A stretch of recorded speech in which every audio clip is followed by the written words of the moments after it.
Olá, me chamo Bruno Almeida e eu irei apresentar o artigo de Gamper de 1997, em que ele busca analisar os IPOs e sua baixa performance frente aos apoiados ou não, do que não tiveram apoio dos VCs, Venture Capital.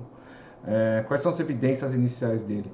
Em estudos anteriores, evidenciaram desempenhos inferiores críticos às ofertas públicas iniciais, ou IPO, durante os últimos 20 anos. Isso a gente falando em 97, sugerindo que investidores podem estar sistematicamente muito otimistas sobre as perspectivas das empresas que estão emitindo ações pela primeira vez. Algumas evidências que eu trouxe recentes, por exemplo, o IPO da Lyft do ano passado e da Uber também, frente aos seus preços iniciais, o quanto caíram. Então, estou associando um efeito IPO em que o Gompers tenta analisar para ver se o efeito é somente o IPO ou se existem outras variáveis que afetam esse baixo desempenho. Quais foram os objetivos dele? Primeiro, examinar se os Venture Capital se especializam em financiar startups, em torná-las públicas, afetam o desempenho de longo prazo das novas empresas públicas. Examinar os efeitos de uso de diferentes benchmarks e diferentes métodos de medição de desempenho para avaliar a robustez do desempenho inferior do IPO. Em terceiro, pesquisar evidências iniciais sobre as fontes do baixo desempenho. O que justifica o estudo?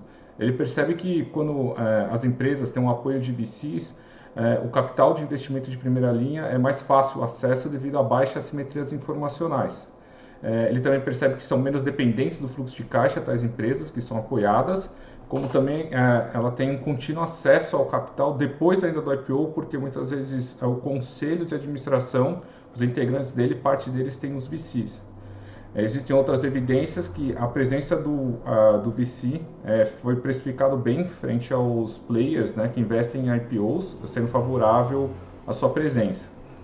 Um outro detalhe é que quando há a presença do Venture Capital no IPO, né, na empresa, investidores institucionais são mais suscetíveis a realizar aportes nessas empresas. Então, tendo menos presença do sentimento do investidor comparado quando não tem os VCs. E por fim tem um efeito reputação. Uma vez que o VC tem interesse em continuar realizando IPOs, ele quer que aquele IPO tenha sucesso no longo prazo para ele continuar suas emissões.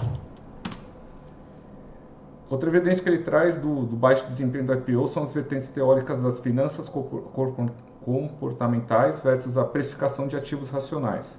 A ideia é justamente que nas finanças comportamentais os ativos não estão precificados corretamente, podendo ter um erro frente ao sentimento, às perspectivas dos atuantes, né, dos investidores, e já na precificação de ativos racionais o preço está dado, dada a eficiência do mercado financeiro.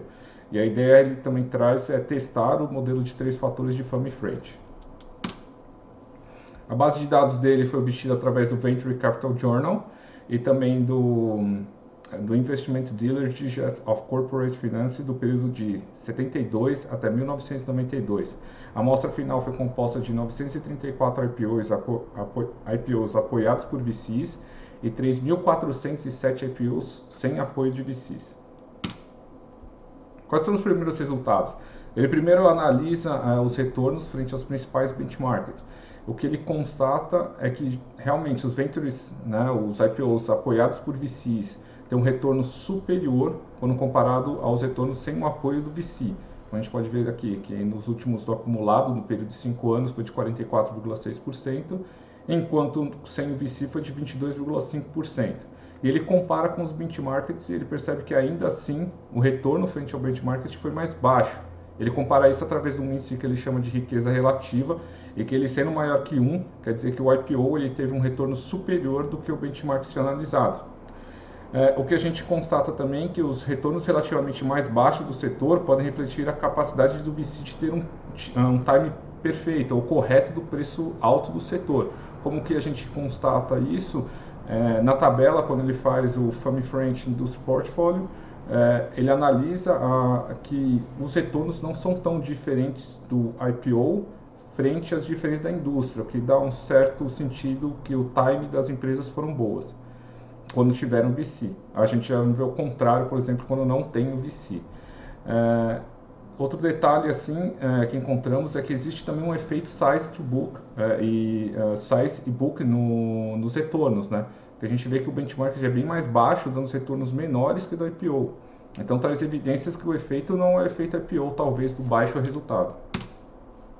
Outro detalhe que ele faz é a questão das séries temporais, porque estudos anteriores evidenciaram que em anos de maior atividade de IPO, que tem mais IPOs lançados, estão associados a um desempenho inferior crítico, né? Ou seja, se tem muitos IPOs no ano, posteriormente é associado que os retornos serão baixos do mercado. Isso pode ser dado devido ao excesso de otimismo dos principais investidores.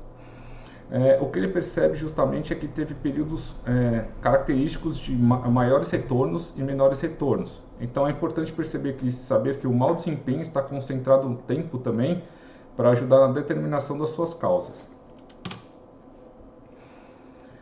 Ele realiza uma regressão do modelo de Family Friend de 3 fatores, né, que evidencia que o modelo ele funciona, ele é aceitável para a precificação de ativos, né, quando a gente se trata de IPOs, apoiados ou não apoiados de VCs. A indicação que ele tem é que os retornos variam com empresas de baixo book to market, então elas são growths. E os resultados também indicam que a baixa performance do IPO é devido ao IPO sem apoio de VCs no menor decil, que a gente consegue ver pelo intercepto da regressão, em que os valores são negativos e estaticamente significantes frente à tabela de Tate de Student. Né? É importante perceber que quase 50% dos IPOs não apoiados por VCs estão no menor decil. Então, muitos, né, metade dos IPOs estão no menor decil e onde se apresentam os menores retornos.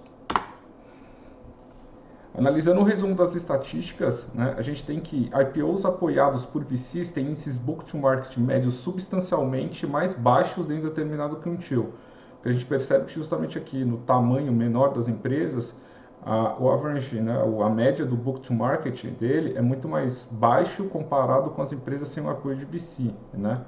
E aqui em questão ao tamanho também, que os VCs apoiam mais empresas em indústrias de alto crescimento e baixo valor de book to market. Então a gente vê que empresas com maior valor aqui, menor valor do book to market, ele apresenta maior tamanho. E existe uma relação cruzada contrária com os IPOs que não possuem apoio dos VCs.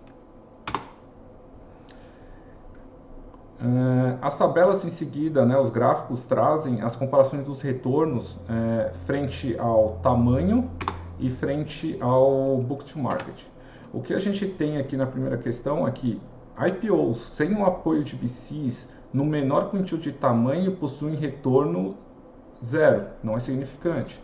E na amostra, quando tem o VC, não apresenta esse tipo de problema. Os retornos dos IPOs ocorrem, são acima de zero. Quando a gente trata da questão do book to market, a gente vê também que os sem apoio de VC, no menor quintil do book to market, né, ou seja, ações growth, tem um retorno baixo. E comparado com o VC, em todos eles existe algum tipo de retorno. Quando a gente compara os dois com apoio e sem o apoio de VC, temos que algumas características, que empresas, por exemplo, pequenas, né, empresas com capitalização de mercado pequenas e que estão com um book to market muito alto, possuem retornos abaixo, né, do que o esperado do mercado. E os retornos são maiores quando estão com book to market intermediário, possuem resultados melhores. E quando a gente vê sem um apoio de VC, isso é um comportamento distinto do excesso de retorno. O que a gente tem é que quando elas são empresas com alto book to market, geralmente, e quanto maiores, é esperado um retorno maior. Para finalizar e concluir as suas hipóteses, ele faz uma regressão frente ao índice de riqueza relativa, utilizando como os principais regressores o tamanho da empresa, uma dummy, né, de se é apoiado ou não por Venture Capital, o logaritmo do Book to Market Ratio e também a defasagem do Dividend Price Ratio. Basicamente, ele vê que todas as variáveis são significativas para explicar os retornos acima do mercado. Um detalhe, tamanho apresenta aqui, a gente também evidenciou isso frente ao modelo do Family Friend. A gente vê que Venture Capitals realmente trazem um valor, um retorno maior para as empresas, né, quando tem esse apoio no momento do IPO. O Book to Market também é relevante e o interessante é que o Dividend Price, né, o preço sobre o dividendo que é pago, ele tem uma relação negativa quando defasada. Isso demonstra talvez uma precificação alta no momento em que são lançados os IPOs. Paga um valor muito alto pelo dividendo da empresa. O que a gente pode concluir que o baixo desempenho dos IPOs na média é devido principalmente aos pequenos IPOs sem o apoio de VCs. O que justifica o choque nos lucros da década de 80 sem retorno futuro em comparação com as Big e Small. E são mais influenciadas pelo comportamento do investidor. O que ocorre é justamente isso. Empresas pequenas que não têm apoio de VC geralmente são mais influenciadas pelo pequeno investidor. O que a gente vê realmente é que o retorno é muito menor das empresas, ou são nulos das empresas pequenas, né? E essa evidência que ele traz, que talvez foram esses IPOs, que por ser um número também muito alto, que a gente tem aqui mais de 806 IPOs nos menores tamanhos, né? Das empresas não apoiadas por VCs, é que afetam o retorno a longo prazo dos IPOs. A diferença do retorno entre os grupos e o nível de retorno inferior são reduzidos quando os retornos são ponderados pelo valor. Justamente isso, ele analisa a ponderação do mercado e quando a gente ajusta o portfólio frente ao tamanho das empresas, os retornos são muito mais próximos do esperados. E por fim, o retorno dos IPOs com apoio de VCs são significativamente superiores aos retornos de IPOs da empresa sem apoio dos VCs. Temos assim a importância dos VCs no momento do IPO das empresas para a formação de retorno no longo prazo. Obrigado.